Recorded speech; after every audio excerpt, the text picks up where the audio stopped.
আমি মনে করি যাই কিছু লেখা থাকে সনদে সেটা যদি আইনগত ভিত্তি না পায়, যে এই গভর্নমেন্টের আমলেই যদি না হয়, এটা ভবিষ্যতে হবে, এটা আপনি আশা করতে পারেন, কিন্তু আশার সন্দেহ থাকবে 100%। এই জন্য আমাদের রাজনীতিবিদদের আদি চরিত্র যে সেটা কিন্তু পরিবর্তন হয়নি। ক্ষমতা গেলে কিন্তু তাদের চেহারা ঘুরে যায়, এটা দেখা। এবং এইটা যদি হয়ে যায়, আপনি করার কিছু নাই। কিন্তু আমি বিএনপি কি বলবো দেখুন, আপনি যদি একমত হয়ে যান, সনদে যদি আপনি দস্তখত দিয়ে দেন, তাহলে ওই সনদটাকে আইনগত ভিত্তি দেওয়ার ক্ষেত্রে আপনার সামনে একটি পথ আছে। আপনি তো বলতে পারেন আমাকে বিশ্বাস করেন, আমি এটা করবো। এখন এই বিশ্বাসের ব্যাপারটা কিন্তু জাতির বিশ্বাসের ব্যাপার, এটা ব্যক্তির বিশ্বাসের ব্যাপার না। It is called national confidence. এই কনফিডেন্স বিএনপির প্রতি আসবে কিনা সেটা বড় ব্যাপার। সবকিছু হতে না পারেন তো কি একটা যায়, আস্তে আস্তে থাকেন না কেন?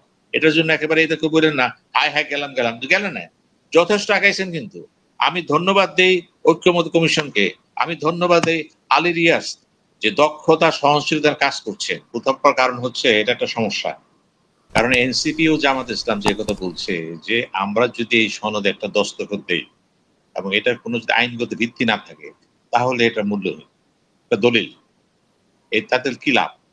এবং বিএনপি যদি ক্ষমতা যেয়ে বা যারা ক্ষমতা যেয়ে যদি এটা আইনগত ভিত্তি না দেয়, এখন বলতেছে দেবো, পরে দিল না, বা অনেকগুলো সংসদে নিয়ে আসলো, সমস্যা।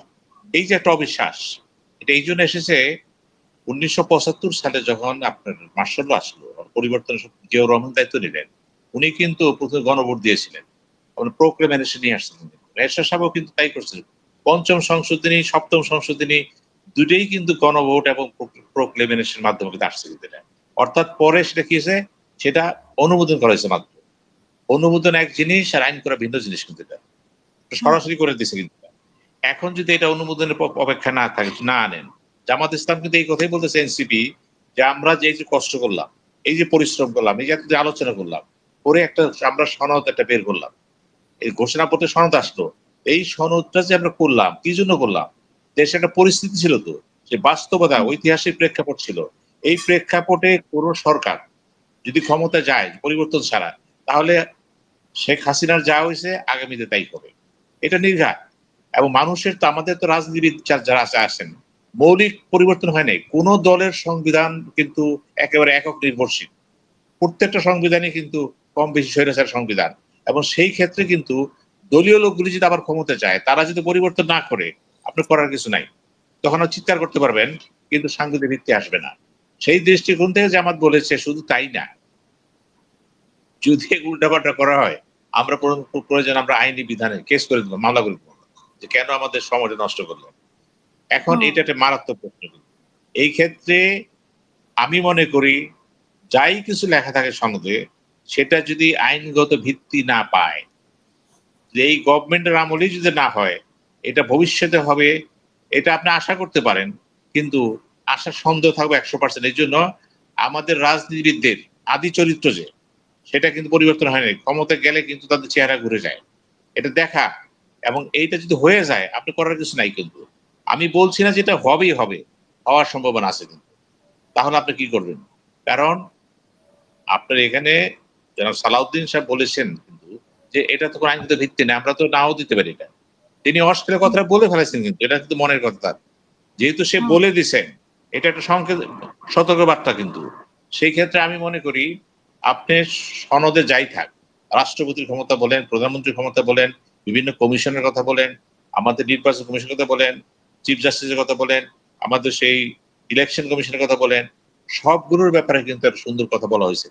এই কথাগুলো যদি আপনার একেবারে সাংবিধানিক প্রক্রিয়া নিতে পারেন, তাহলে সেই জন্য এই মুহূর্তে প্রয়োজন হচ্ছে এগুলোর ভিত্তি কি দিতে পারেন। যেটা পঞ্চম সংশোধনী হয়েছে, সপ্তম সংশোধনী উদাহরণ আছে আপনার সামনে। এখন আপনি যাবেন কি যাবেন না সেটা বড় কথা। অনেকে তো মনে করতে পারে যে না, এখন তো গণভোটে যাওয়া যাবে না, প্রোগ্রামে যাওয়া যাবে না, সময় লাগবে। সময়ের ব্যাপার না। কিন্তু একটা জাতির ভবিষ্যৎ কিন্তু এমনি নির্ধারণ হয় না। কিন্তু একটা জাতি কিন্তু একদিন দুদিনে কিন্তু সব ঠিক হবে না। কিন্তু এই যে আগে আসছেন, এই আগানোটা যদি পিছিয়ে না যায়, এটাও দেখতে হবে। কিন্তু এটাও চিন্তা করতে হবে। আমি মনে করি বিএনপি যারা করেন, বিশেষত যারা ভারপ্রাপ্ত চেয়ারম্যান তারেক জিয়া ও চেয়ারম্যান বেগম খালেদা জিয়া, আপনারাও চিন্তা করবেন। সবসময় বিএনপি ক্ষমতা থাকবে না। কিন্তু যখন থাকবে না তখন কি হবে, একবার চিন্তা করে দেখেন। 10 বছর ক্ষমতা থাকলেন, তারপর পারবেন না তো। যেহেতু পারবেন না, এবং 10 বছর পরে আবার প্রাইম মিনিস্টার সুযোগ নেই কিন্তু, যদি তারেক যে এখন প্রাইম মিনিস্টার হয় 10 বছর পর আর পারবেন হইতে, তখন কি হবে? তখন কিন্তু হতাশা দেখা দিবে। যাতে হতাশা না আসে, এই হতাশা ঠেকানোর জন্য আপনি এই জুলাই সনদটাকে এমন একটা প্রক্রিয়া নিয়ে আসেন, অতীতের উদাহরণ আছে তো, যাতে করে আপনি সংসদের উপর অযথা নির্ভরশীলতা না হয়। সংসদ বাধ্যতামূলকভাবে কিন্তু সেটা করে দিতে বাধ্য থাকবে। আমি মনে করি এই প্রস্তাবটা খুবই খুবই বাস্তবসম্মত। যদিও রাজনৈতিকভাবে রাজনৈতিকভাবে অনেক দল হয়তো এটাকে মনে করতে পারে সময় ক্ষেপণ করা হচ্ছে। আমি আবারও বলছি, একটা জাতির জীবনে সময় ক্ষেপণ কিছুই না। কত লাগবে সময়? বেশি লাগবে না কিন্তু। কিন্তু একমত হন, এবং তখন কি হবে? যা হওয়ার তাই হবে। আমরা চাচ্ছি একটা ভালো সংবিধান, আমরা চাচ্ছি ভালো একটা ব্যবস্থা, এবং ওই ব্যবস্থার মাধ্যমে যাতে ভবিষ্যতে কোনো স্বৈরাচারের জন্ম না হয়। ভবিষ্যতে জানি পার্লামেন্টে কোনো অ্যানার্কির সৃষ্টি না হয়। এই জিনিসগুলি খুবই জরুরি। আমিও মনে করি তাই, যে বিষয়গুলো চিন্তা করার কারণ আছে। কিন্তু এখন ব্যাপারটা সময় ক্ষেপণ কেন মনে হচ্ছে? বিএনপির উপরে। বিএনপি বড় দল, এবং যদি নির্বাচন হয়, যে কোনোভাবেই বলেন, চোখও বুঝে বিএনপি ক্ষমতা চলে যাবে। আর বিএনপি যেহেতু যাবে ক্ষমতায়, এমন হতে পারে সে 2/3 মেজরিটি হয়ে যেতে পারে। তখন তো আপনার করার কিছু থাকবে না। কাজেই এই আশঙ্কাটা যদি আপনি দূরীভূত করতে চান, তাহলে পথ একটাই, এটাকে একটা আইনগত ভিত্তি দেন। আমি এই বিষয়টার সাথে সম্পূর্ণ একমত। কিন্তু জি। সময় ক্ষেপণ কেন মনে করা হচ্ছে? আমরা তো যদি শেখ হাসিনার সরকারই থাকতো তাহলে তো ২৯ সাল পর্যন্ত থাকার কথা। এবং ১৫ বছর তো কারো কোনো সেভাবে মানে মাঠে আমরা সেভাবে দেখিনি। তো সেইখানে ১ বছর তো আমরা এট লিস্ট রাজনৈতিক দলগুলো তাদের মতামত প্রকাশ করতে পেরেছে একটা জায়গায় ঐক্যমত্য কমিশনের মাধ্যমে বা এই সরকারের মাধ্যমে। সেইখানে আমরা এটাকে সময় ক্ষেপণ বলছে কেন? মানে জামাত ইসলাম যে সময় ক্ষেপণের জন্য সময় ক্ষেপণটা শুনেন, অনেকে অনেক কথা বলে, কিন্তু সময় তো লাগবেই। আপনি দেখেন, এই যে জাতীয় ঐক্যমত্য কমিশনে যারা আসলেন কথা বলতেছেন, এতগুলি দল, যে দলগুলোর একমাত্র বিএনপি ছাড়া জাতীয় পার্টি সরি জামাত ছাড়া এখানে কোন দল আছে যারা বলতে 5টা সিট পাবে? একটা পাবে কিনা তাও তো সুন্দর। আপনি ধরে নেন, তখন এই দুটি দল যদি জাতির চিন্তা করতে গেলে তো পুরো দেশটা চিন্তা করে না। হুম, একটা দল যেহেতু একটা দল ছিল ক্ষমতায় দীর্ঘ 18-20 বছর তাই করেন, এবং সে যে কোনোভাবে সংবিধানটাকে কেটে কুটে শেষ করে দিয়েছে। কিন্তু এখন যেহেতু ওই প্রক্রিয়া নাই, একটা সময় একটা এসেছে। এখন এই সময়টা যদি আপনি আপনি যদি একমতই হয়ে যান, আমি বিএনপি কি বলবো তখন? আপনি যদি একমত হয়ে যান, সনদে যদি আপনি দস্তখত দিয়ে দেন, তাহলে ওই সনদটাকে আইনগত ভিত্তি দেওয়ার ক্ষেত্রে আপনার সামনে একটি পথ আছে। আপনি তো বলতে পারেন, আমাকে বিশ্বাস করেন, আমি এটা করব। এখন এই বিশ্বাসের ব্যাপারটা কিন্তু জাতির বিশ্বাসের ব্যাপার, এটা ব্যক্তির বিশ্বাসের ব্যাপার না। This is called national confidence. এই কনফিডেন্স বিএনপির প্রতি আসবে কিনা সেটা বড় ব্যাপার, এবং এখানে বিএনপিকেও ভাবতে হবে। এই জন্য তাকে মাইন্ড করলে চলবে না, এবং এটা নিয়ে তাকে কোনো মানে হইচই ব্যাপার নাই। কিন্তু এটা হচ্ছে, বিএনপি যদি ক্ষমতা না যেতে পারে, কথার কথা বললাম, তখন কি হবে হুম, আমরা জানি না, সামনে কি হবে। হুম, হায়াত মুক্ত মানুষের আছে, কে বেঁচে থাকবে কে থাকবে না আমরা কেউ জানি না। কাজে চিন্তা করেন, যখন আমরা কেউ থাকবো না, তখন যাতে এই সংবিধানটা, যখন এই সনদরা ভিত্তি পেয়ে এমন একটা সংবিধান রূপান্তরিত হতে পারে, যাতে মানুষ বলতে পারে যেই ক্ষমতা যাক, তাকে 5 বছরের পরে ইলেকশন দিতে হবে, এবং তার স্বৈরাচার হওয়ার কোনো সুযোগ নাই। রাষ্ট্রপতি শুধুমাত্র একজন নাম সর্বস্ব হবে না, তারও কিছু পাওয়ার এন্ড ফাংশন থাকবে। হেড অফ দ্য স্টেট, তার মাথা তো নিচে থাকতে পারে না, সংকটের সময় সে দাঁড়িয়ে থাকে প্রাইম মিনিস্টার দিকে। এটা হয় না।